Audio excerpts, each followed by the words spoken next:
আসসালামু আলাইকুম। আসসালামু আলাইকুম ইত্তেবাদুল হুদা।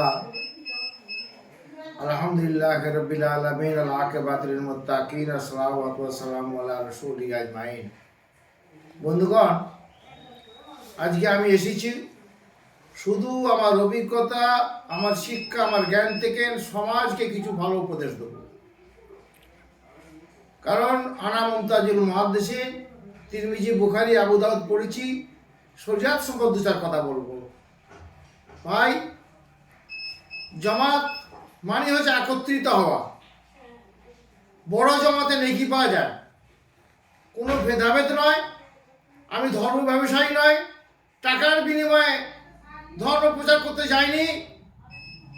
তাদের সমস্যা, অনেক ক্ষতি আছে।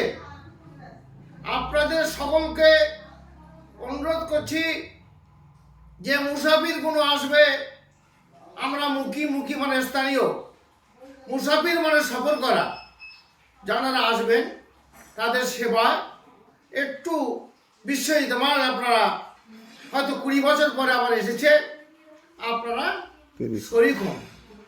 আসার জন্য বলছি, জমাতে নামাজ পড়লে, তাদের সেবা করলে, তাদের খিদমত করলে, খাদিমুল ইজতেমা, খাদিমুল মুসাফির, মুসাফিরদের খেদমত করুন, নেকি হবে, ফায়দা হবে, আল্লাহ নবীর কথা।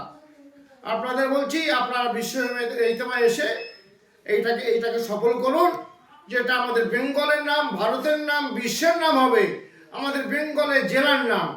আমা আলাইনা ইল্লাল বালাদ।